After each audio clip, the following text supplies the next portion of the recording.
Assalamualaikum warahmatullahi wabarakatuh. Selamat bertemu kembali dalam pembelajaran IPS kelas 8. Apa kabar anak-anak? Semoga kalian dalam keadaan sehat dan tetap semangat dalam pembelajaran online di masa pandemi COVID-19 ini. Pada pertemuan kali ini, saya akan menyampaikan materi tentang pluralitas masyarakat Indonesia. Tujuan pembelajarannya adalah setelah proses pembelajaran selesai, diharapkan 1. Peserta didik dapat menyebutkan pengertian pluralitas dan pluralisme secara benar. 2. Peserta didik dapat menjelaskan beberapa hal tentang pluralitas di Indonesia secara tepat dan benar. 3. Peserta didik dapat menyebutkan peran dan fungsi pluralitas di Indonesia secara tepat dan benar. 4. Peserta didik dapat menyebutkan 4 penjaga dan pengikat pluralitas di Indonesia secara tepat dan benar. Mari kita mulai pertemuan ini. Silakan perhatikan gambar peta di bawah ini. Dari gambar tersebut menunjukkan wilayah Indonesia yang terdiri dari banyak pulau, baik besar maupun kecil, yang menyebar dari Sabang sampai Merauke. Setiap daerahnya memiliki ciri khas sendiri-sendiri. Kekayaan dan keanekaragaman masyarakat Indonesia, baik suku, agama, ras, pekerjaan, dan lain-lain menunjukkan bahwa masyarakat Indonesia itu bersifat plural. Kata plural berasal dari bahasa Inggris yang artinya jamak, sedangkan pluralitas berarti kemajemukan. Jadi, pluralitas adalah sesuatu yang berkaitan dengan toleransi, keanekaragaman yang meliputi peradaban, agama, pikiran, perbedaan agama, serta adanya perbedaan budaya di Indonesia. Sedangkan pluralisme adalah paham tentang saling menghargai dalam memandang perbedaan atau keanekaragaman. Istilah lain yang berhubungan dengan keragaman yakni multikultural. Multikultural berasal dari kata multi yang berarti banyak atau lebih dari satu, dan kultur artinya kebudayaan. Jadi, masyarakat multikultural adalah masyarakat yang memiliki lebih dari 2 kebudayaan. Beberapa hal dalam pluralitas di Indonesia yang perlu diperhatikan adalah sebagai berikut. 1. Pluralitas agama di Indonesia. 2. Pluralitas budaya lokal di Indonesia. 3. Pluralitas suku bangsa di Indonesia. Dan 4. Pluralitas pekerjaan di Indonesia. Mari kita bahas satu persatu. 1. Pluralitas agama di Indonesia adalah suatu keberagaman agama yang terkumpul dalam suatu masyarakat tertentu yang terjadi jika antar masyarakat dapat berinteraksi positif dalam lingkungan kemajemukan agama. Di Indonesia ada 6 agama yang hidup berdampingan secara damai, yaitu 1. Agama Islam merupakan agama mayoritas yang dipeluk masyarakat Indonesia.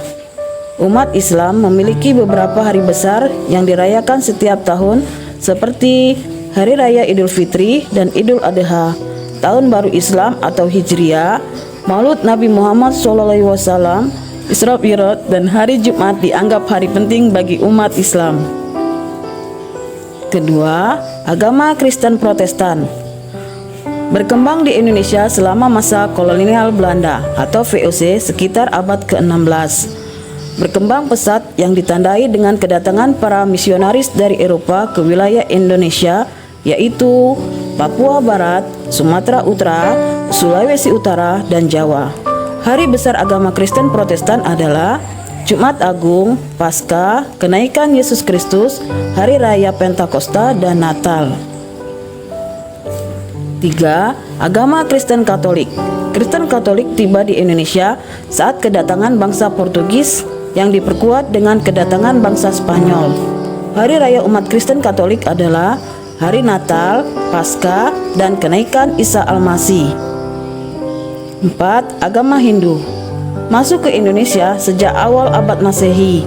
Beberapa upacara keagamaan agama Hindu adalah Hari Raya Galungan, Hari Raya Nyepi, dan Hari Saraswati.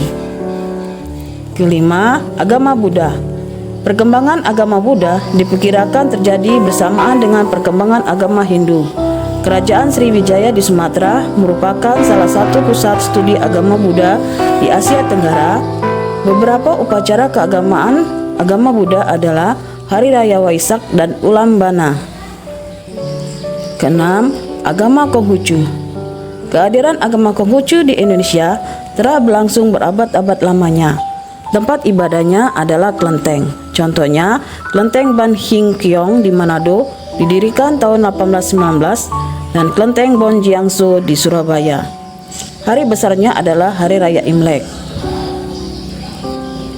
2. Pluralitas budaya lokal atau budaya daerah.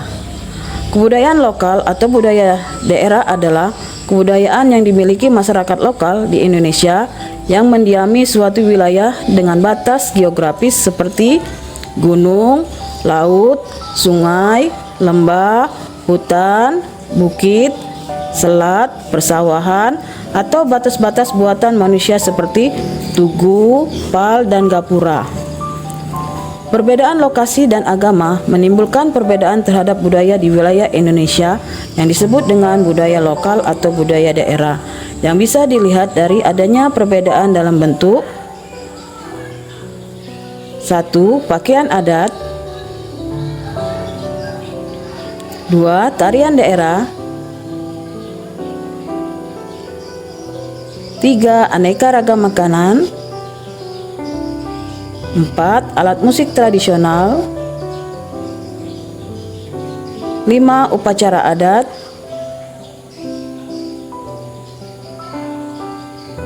6. Rumah adat dan 7. Senjata tradisional. 3. Pluralitas suku bangsa di Indonesia.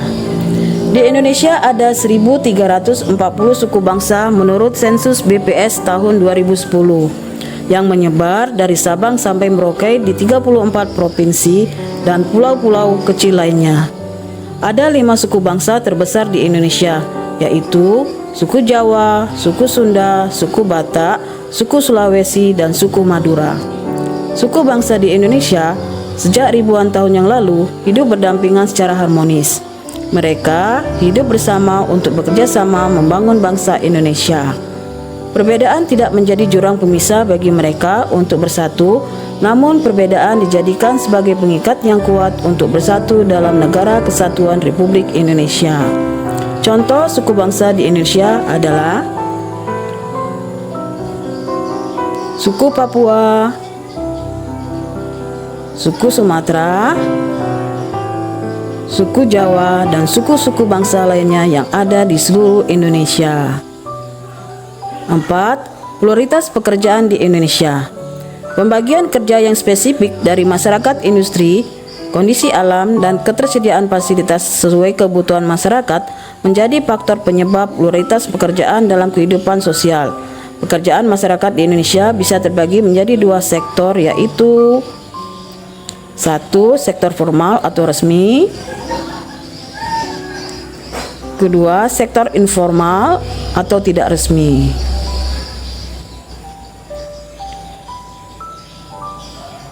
Peran dan fungsi pluralitas di Indonesia. Pluralitas di Indonesia mempunyai peran dan fungsi sebagai berikut. 1. Sebagai daya tarik bangsa asing untuk datang ke Indonesia sehingga menambah devisa negara. 2. Saling menghargai perbedaan budaya sehingga dapat mengembangkan sikap toleransi.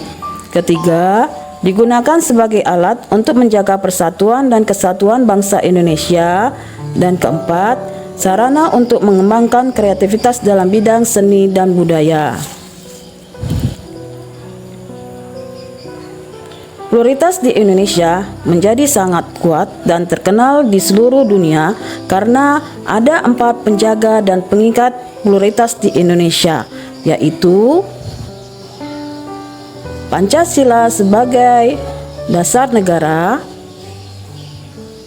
Bhinneka Tunggal Ika sebagai semboyan bangsa Indonesia,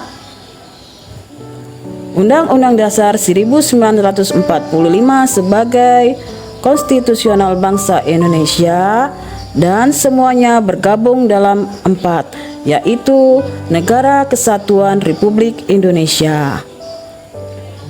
Demikianlah penjelasan materi pertemuan ini. Semoga bisa dimengerti ya. Untuk selanjutnya, silakan latihan soal. Kerjakan latihan yang ada di Google Classroom dengan batas waktu 1 minggu. Dan sebelum saya akhiri, ingat selalu pesan ibu, yaitu selalu pakai masker, hindari kerumunan, jaga jarak, dan selalu cuci tangan pakai sabun agar kita terhindar dari COVID-19. Sampai jumpa pada pertemuan selanjutnya. Assalamualaikum warahmatullahi wabarakatuh.